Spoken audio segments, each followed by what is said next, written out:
Alhamdulillah pada Assalamualaikum warahmatullahi wabarakatuh.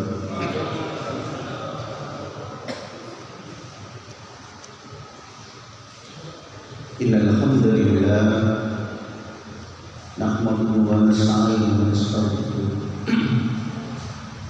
wa na'udzu billahi min shururi anfusina wa sayyiati a'malina may yahdihillahu fala mudilla lahu wa may yudlil fala hadiya lahu asyhadu an la ilaha illallah wahdahu la syarika lahu wa asyhadu anna Muhammadan abduhu wa rasuluhu sallallahu alaihi wa ala alihi wa ashabihi wa man tabi'ahum bi ihsan ila yaumil qiyamah. Jamaah bapak ibu dan ada santri juga, mudah-mudahan kita yang hadir di tempat yang mulia ini, karena ini masjid Allah, insya Allah akan dihadiri dengan banyak malaikat dan juga akan diaminkan kepada siapa saja yang melangkahkan kaki dari rumah ke sini dengan niat untuk talabul ilmu. Berjamaah yang dimaksud Allah dan pembukaan mukadimah sampun langsung inti. Kita lihat lanjutkan hadis dan kita Kitabul Maram, kita masuk wa an Jabir.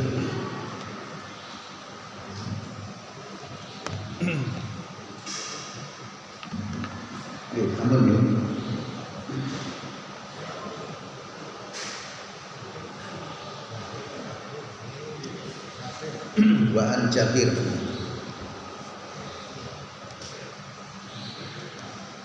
Bismillahirrahmanirrahim. Wa an Jabir radhiyallahu anhu anna Rasulullah sallallahu Rasulullah sallallahu alaihi wasallam qala dawu sabda Nabi li Bilalin maring Bilal idza adzanta nalikane adzan sira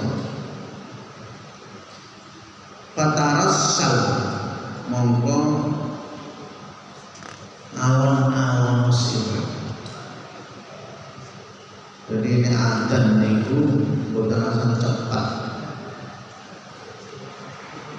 Terus adzan kaya komak jenenge bulan.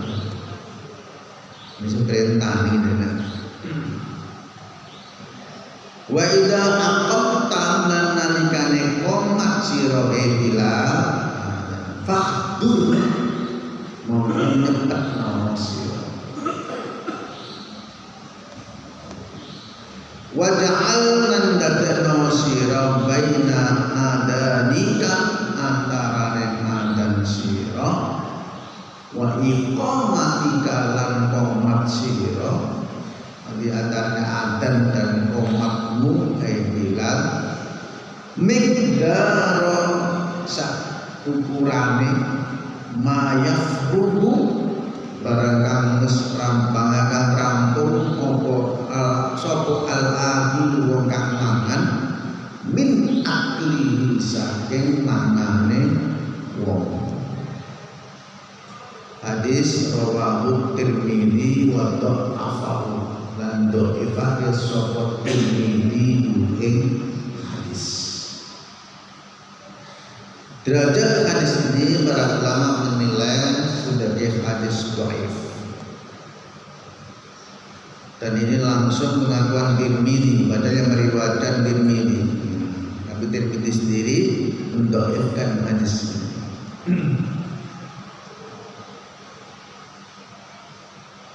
Kenapa dhaif? Namanya hadis dhaif itu macam-macam ya. Sebabnya macam-macam. Nah, yang di dalam hadis ini yang menjadi sebab dhaifnya adalah karena ada sanadnya yang majhul. Majhul itu tidak dikenal. Lah majhul itu dalam para ulama dalam hadis ada dua. Ada majhul hal, ada majhul ain. Kalau majhul hal jenenge kenal, cuma akhlak sifate mboten dikenal, itu namanya majhul hal. Sehingga mereka majhul ain jenenge tidak dikenal tapi sifatnya dikenal. Iya sih biasa ada juga rusuh yang dikenal. Berarti tahu sifatnya tapi jenengnya namanya nggak tahu, tapi sama-sama nggak dikenal. Ini namanya majhul ain. Dan hadis majhul termasuk salah satu dari hadis dhaif.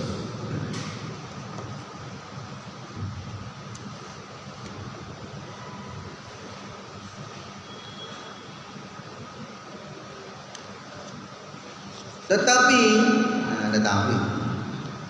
ini nanti ada beberapa hadis yang lemah-lemah banyak, dan ini dimasukkan oleh Ibnu Hajar di dalam pembahasan kitab Ibnu Maram. Ada juga makna yang terdapat yang hampir mirip ya, termasuk di dalam Musannaf Ibnu Abi Syaibah. Dan sehingga ada kita Musannaf Ibnu Abi Syaibah itu saya pernah tahu di perpustakaan pun Dewan Dakwah Islamiyah Masjid Al-Hilal Purwodadi Surabaya. Ini kumawon ada yang hilang, bukan lengkap jilidnya. Ada sekitar 34 jilid. Amin dan itu namanya Musannaf Ibnu Abi Syaibah. Dan ini kitab hadis yang paling lengkap, baik dari hadis Nabi, dari perkataan Nabi, perbuatan Nabi, persetujuan Nabi, atau ucapan sahabat, ucapan tabi'in, dalam itu semua ada. Cuma riwayatnya macam-macam. Tapi secara lengkap, sanad muhal, semuanya hampir ada di situ semua. Tapi kalau sahabat, kalau tabi'in, ucapan Nabi, wonten Nabi. Ini namanya Musannaf Ibnu Abi Syaibah. Illa annahu yaqwi riwayat hadzal hadis al-makna alladhi syar'a lahu al-hadis. Jadi hampir mirip lah ya. Jadi yang hadis yang hampir mirip dengan ini yang boleh dipakai. Nah, pelajaran yang bisa kita ambil dari hadis ini yang pertama, istihbab tarassil wa tamam wa tartil fil adani fil ada'il adan liyusma'ul ba'id. Jadi namanya adzan itu disunahkan yang pelan, lembut, kemudian tartil, jelas lafadznya. Lengatan betul jelas asyhadu an la, ini enggak jelas. Jadi harus asyhadu an la ilaha illallah, jelas. Lafadznya tartil, cetok, ada ini tartil cetok. Buat hayya 'alal falah, jelas. Hayya 'alas shalah, nanti harus jelas.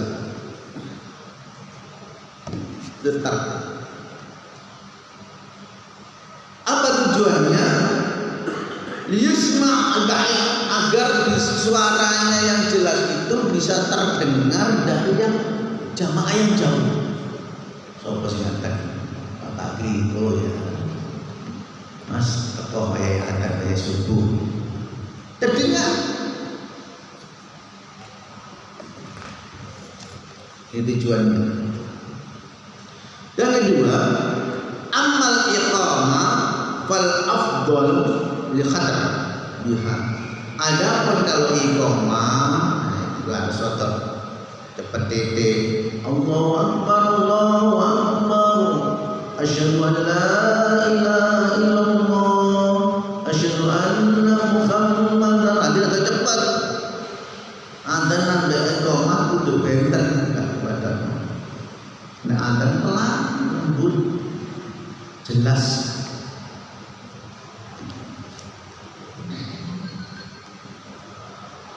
Wa irsaliya musri'an biha. Jadi memang di samping itu dengan cepat cara membaca. Li'annaha li'iklamil hadir. Karena qomat itu tujuannya untuk memberitahu kepada jamaah yang telah hadir bahwasannya saat itu sholat sudah mau ditunaikan. Nek adzan manggil jamaah di rumah gitu. Kayak tenggriya gitu. Adzan diceluk. Lah nek qomat pun hadir, waktu sholat sudah mulai akan dimulai. Nah itu qomat.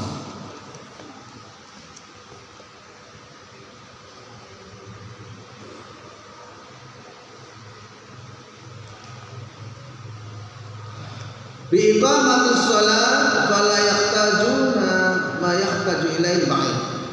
Dan namanya qomat ya beda, tidak sampai membutuhkan suara yang sebagaimana suara orang yang adzan dari awal pun benten. Qomat yang pun demi kabeh masih mboten harus keras itu sudah mendengar karena sudah sekitar jamaah sudah hadir. Yang ketiga, al-adanu wa i'lamun nas bidukhulil waqt. Adzan itu sebagai pemberitahuan kepada jamaah bahwasannya sekarang waktu sholat sudah masuk. Wa da'watu ilal hudur, dan panggilan itu adalah tujuannya untuk hadir. Wal afdal ayyaj'ala bainal adzan wal iqamati shalah waktu yasta'iddu nabiyal hudur. Dan yang paling afdal antara adzan dan iqamat ya ada as-shalatu wa as-shalah. Dan iqamati shalah dan iqamat shalah waktu yasta'iddu nabiyal hudur. Ya pada tidak ada waktu untuk siap-siap. Apa siap-siap hadir? Dengan datang lebih awal lebih bagus.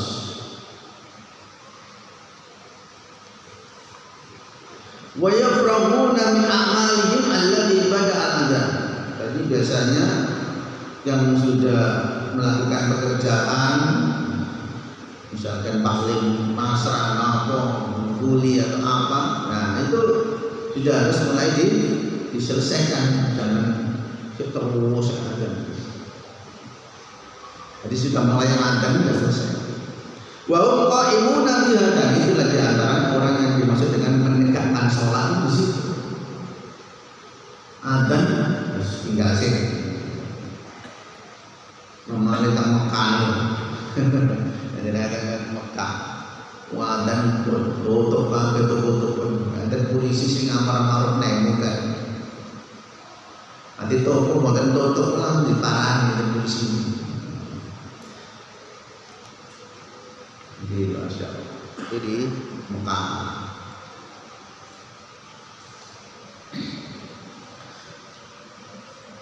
Min aklin wal lubsin wa taharatu wa nahwiha.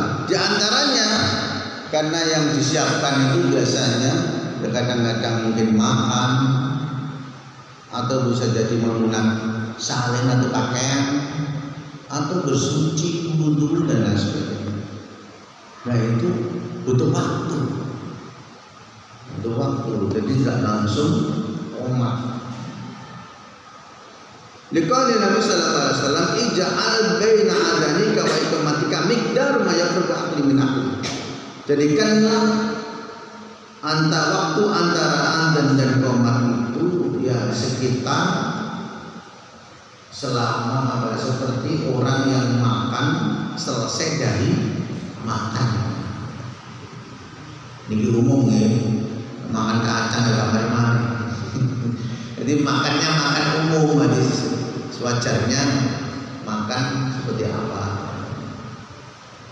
Makanya di dalam kitab yang satunya ini, saya itu di dalam Fathul Jalalain wal Ikram yang menjelaskan berapa lamanya sekitar asar daqaiq itu 10 menit. Itu kalau di Ini asal dakwah ini sekitar 10 menit kalau di kitab. Jadi ukurannya, makanya barisannya Pak Alim disetting running time itu paling banter ya 10 menit, 15 menit dan tergantung kondisi jamaah. Netang mriki mau nggak terlalu ya, nggak terlalu jauh-jauhnya di dusun gunung mana tepi-tepi. Lu mau capek 10 menit itu. Kurang datang terenduki orang kurang datang. Dan cek sawah yang gugur lah, sikap malah kan masjid bersolat. Nah itu kalau di kondisional itu tidak. Kalau insya Allah kalau di rumah kita insya Allah 10 menit, 15 menit atau 12 menit cukup lah. Tak terlalu lama juga nggak tepat.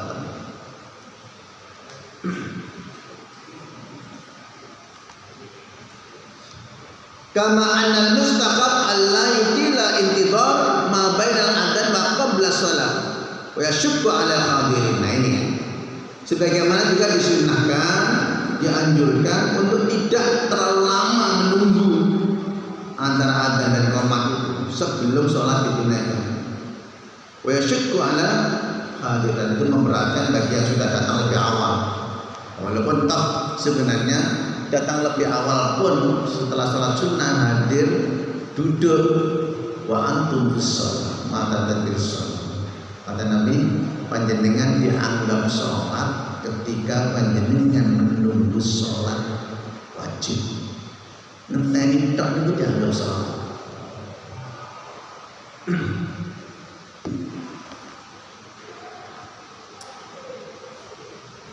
Berjamaah yang di rumah. Oke, langsung ya kita masuk hadis yang berikutnya yang sama. Walahu lan iku kedue dan Tirmidzi ya. An Abi Hurairah saking Abu Hurairah radhiyallahu anhu anna Nabiy sallallahu alaihi wasallam qala jauh sabana la yu'addinu ora diadani atau ora adzan sapa wong illa kejaba mutawaddi wong kang sing wis mari wudu. Jadi mboten enten adzan atau tidak boleh melakukan adzan kecuali telah punya wudu. Hadis batal ngoten jenengan langsung adzan niku mboten afdol. Wa dha'afahu aidan, begitu juga hadis ini didhaifkan oleh Tirmidzi. Wa dha'afa lahu dha'ifa sapa Tirmidzi hadis aidan meneh. Artinya hadis ini pun juga didhaifkan oleh Imam Tirmidzi. Dha'ful hadis hadis bi inqita' baina juri wal bir, yang menjadi tujuan para ulama mengapa dhaif, ternyata ada rawi yang inqita'. Inqita' itu maknanya terputus. Siapa rawi yang terputus? Baina Juhri wa Abu Hurairah. Tadi sebelum Abu Hurairah ini ada namanya Juhri. Nah, itu Juhri dengan Abu Hurairah gak pernah ketemu. Kalau sudah gak pernah ketemu, maka dia adalah termasuk inqita', terputus. Juhri tabi'in, Abu Hurairah sahabat dengan Abu Hurairah bisa ketemu, ya. Tapi dalam keterangan tidak pernah ketemu.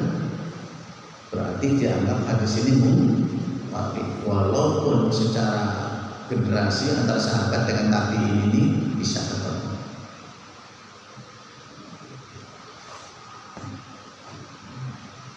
Dari mana untuk bisa mengetahui hal-hal begitu itu? Loh Ustaz, kok dari mana kok bisa tahu kalau ini terputus, ini ketemu dan tidak? Nah itu ada kitab sendiri Pak untuk ngecek. Kitabnya namanya Al-Jarh wa Ta'dil. Wah ini panjang-panjang tuh atau Mizanul I'tidal, atau Tahzibul atau Tahzibul Kamal. Banyak kitab-kitab yang bahas tentang khusus rawi-rawi yang muridnya ketemu gurunya. Misalkan Abu Hurairah, siapa? Pernah nggak dia ketemu Juhri? Cari. Oh ternyata kalau dengan Juhri nggak pernah ketemu. Nah itu ada keterangannya. Dan itu yang meneliti seperti itu adalah para ulama-ulama hadis. Jadi kita ini cuma baca.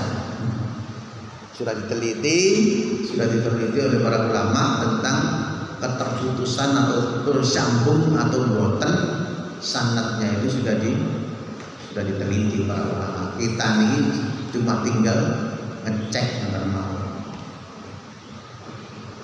Apalagi sekarang dengan adanya teknologi, dengan semuanya digital, serba digital, gampang banget untuk bisa ngecek. Dengan aplikasi-aplikasi itu udah banyak. Ini terputus sama buat hadisnya, langsung bisa dicek. Nah dulu awal-awal dulu, wah sulit. Kita awal-awal itu namanya Al-Mujam, Al-Mufahras, Bil Al-Fadil Hadis Syarif, An-Nabi Syarif, itu sampai seberapa jilid kamus hadis. Itu pun nyarinya harus satu-satu, nggak bisa cepat. Tapi sekarang pun enak, sudah ada digital. Dan hampir sekarang ini kitab-kitab hadis itu sudah jadi PDF HP. Dimasuk tentang HP pun sakit, dimasuk tentang laptop pun sakit. Dan itu bergiga-giga, ada berjilid ribuan jilid. Masya Allah. Jutaan jilid sudah bisa sampai masuk di laptop. Nah sehingga ini ambil beli tak perpus kan, sak gedung, masjid itu penuh dengan buku. Saat ini tinggal PDF stop. Jadi tinggal, tapi tetap kita perlu untuk membuka kita aslinya. Kok benar cek di aslinya? Kok benar cek asli?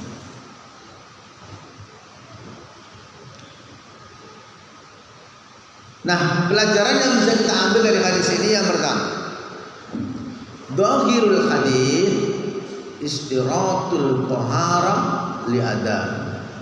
Secara dohirnya hadis, maksudnya yang bisa kelihatan, yang bisa kita baca dari hadis ini, apa? Syarat bersuci menjadi syarat bagi orang yang akan menunaikan adzan. Itu dohirnya. Lakin khamalu al-jumhur ala istihbab dunal wujub.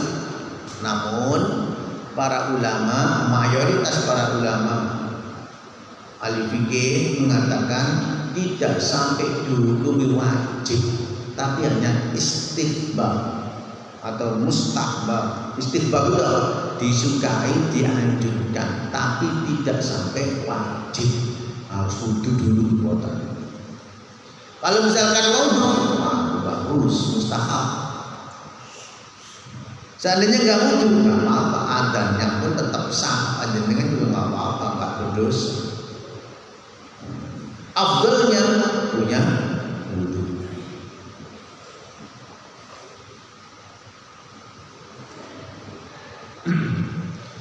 Kemudian yang kedua, al-hikmatu fi masru'iyati tahara li ada'il amrayn. Jadi memang ada hikmah ya, di antaranya disepatkannya tahara atau bersuci untuk menunaikan adzan.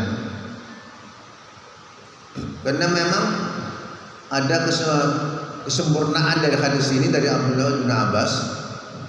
Anna Nabi sallallahu alaihi wasallam qala innal adzana muttasilun bis shalah. Sesungguhnya adzan itu ya sambung dengan salatnya.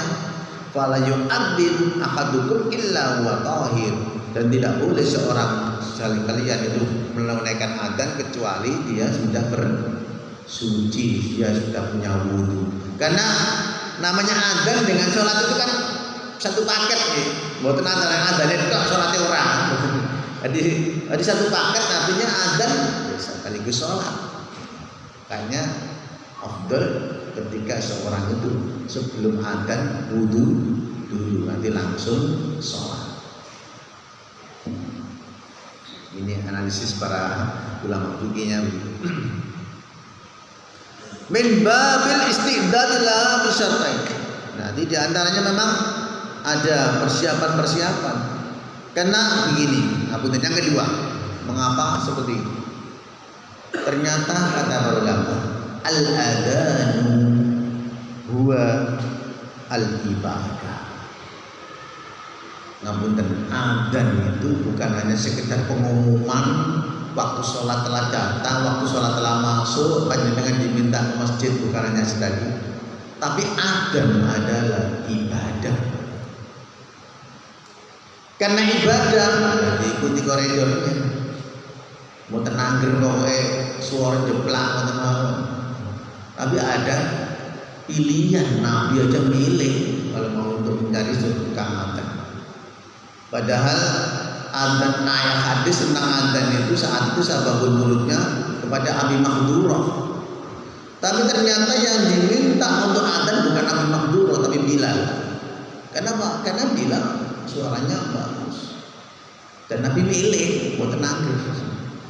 Makanya diseleksi mestinya adzan itu diseleksi. Malah jadi bukan Ramadan bayu supaya kan. Nah, tahu bisa adzan apa boleh. Satu. Kemudian adzan itu suaranya harus keras, jangan lembut. Allahu Akbar, Allahu Akbar. Ya gak apa-apa, tapi suaranya keras. Kenapa? Biar yang jauh akan dengar. Ketika suaranya keras, itu pengaruhnya apa? Dan dari riwayat lain, nanti orang yang suaranya semakin keras, semakin tinggi, semakin panjang itu diampuni dosanya sepanjang suaranya. Masya Allah. Jadi itu adanya nih. Makanya Pak Bakri mestinya ayo coba menggoyang mudah-mudah suaranya melengking-melengking kan. Coba Bakri udah tidak di nanti coba yang mudah-mudah. Dan suaranya harus keras, jangan masih lagu enak tapi suara nggak keras, kurang ada, nggak ada syariatnya. Yang syariat itu kerasnya suara dan banyaknya suara, bukan lagunya. Yang ada syariatnya itu rasil, nanti agak dilambatkan, kemudian adzannya pun tartil, jelas lafadznya. Hayya 'alal falah, jelas. Hayya 'alal falah, tidak jelas. Nanti harus jelas apa? Itu adzan karena ini ibadah, namun ibadah. Nanti panjenengan adzan itu masya Allah pahalanya luar biasa. Kalau dalam hadis lain nanti orang yang adzan itu kepalanya ini apa ya? Lehernya itu panjang, tinggi. Di hadis begitu. Tapi maksudnya bukan lehernya panjang, tapi Allah betul-betul mengangkat derajatnya orang yang adzan itu begitu. Masya Allah, luar biasa adzan. Makanya jangan kemudian adzan kok merontok minder, kemudian kok sedih, gak semangat. Padahal itu ibadah Allah Subhanahu. Yang bagi ityani dia mentohara karena ibadah, maka sepatutnya orang yang beribadah itu dalam kondisi bersuci. Berarti ibadah dalam kondisi bersuci itu afdal. La siyama ibadah ta'alluqatu bisalah, apalagi ibadah yang sudah kaitannya dengan sholat, itu pasti harus bersuci. Kalau nggak bersuci ya nggak sah.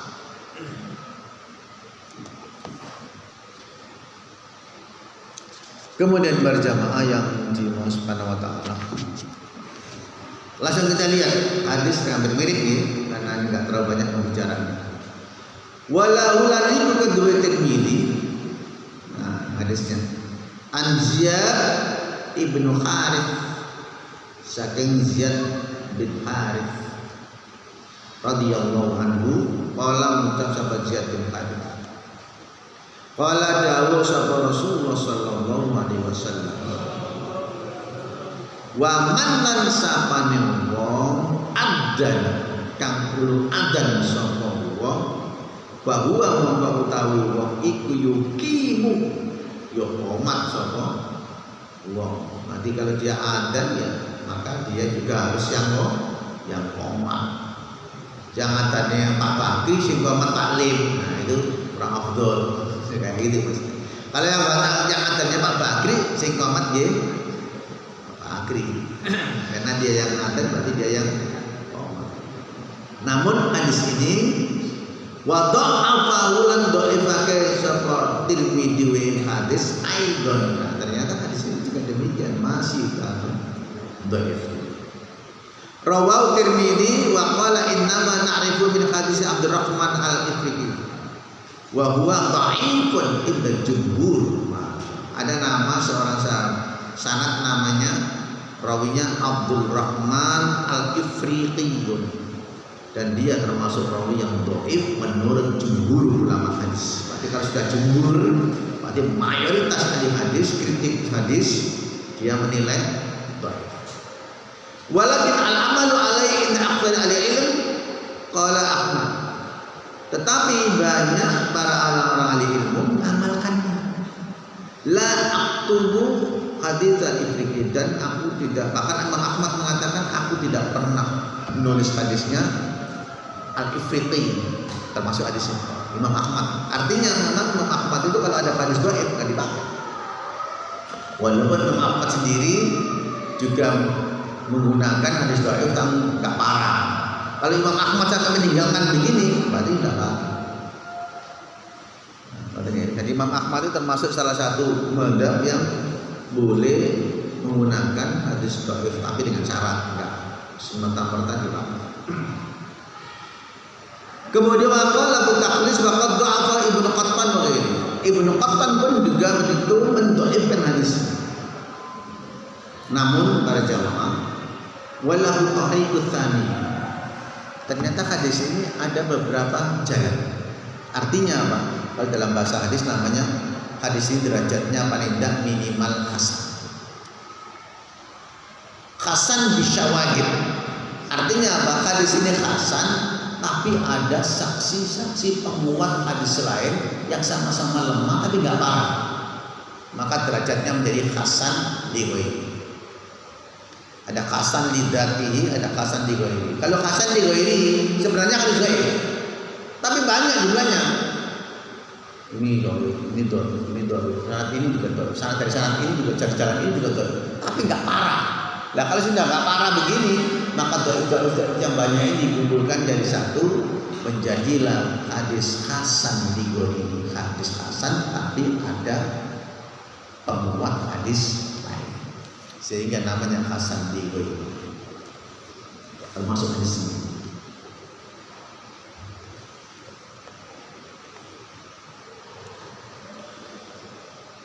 Begitu juga dari jalan yang lain, misalkan akhrajahu at-Tabrani wa Uqaili min hadis Sa'id bin Rashid an Atha an Ibnu Umar wa fihi qissah wa Sa'id dhaifun wa dha'ful hadithahu wa qad Abu Hatim Ar-Razi wa Ibnu Hibban. Jadi ada penguat hadis lain, ada yang mengatakan dhaif, ada yang mengatakan kuat gitu. Wa qad hasana hadis Al-Khazimi wa qawwahu al-Uqaili wa Ibnu Jauzi wa sahahu Ahmad Syakir. Begitu juga ada hadis ini dalam hasan oleh Al-Khazimi dan dikuatkan oleh Al-Uqaili dan Ibnu Jauzi dan disahihkan oleh Ahmad Syakir. Ahmad Syakir itu sebenarnya ulama yang kreatif sebenarnya. Dia kalau ulama betul bukan. Dia cuma pinter dan gemar membaca. Harus semua hampir kitab-kitab yang tebal-tebal itu dikoreksi, dibaca gitu. Kemudian dikasih pengantar, dikoreksi atau dikasih catatan di kitab sendiri. Akhirnya Ahmad Syakir itu sampai hampir kitab-kitab besar diberikan koreksi begini, sehingga jadilah Ahmad Syakir terkenal. Itu yang di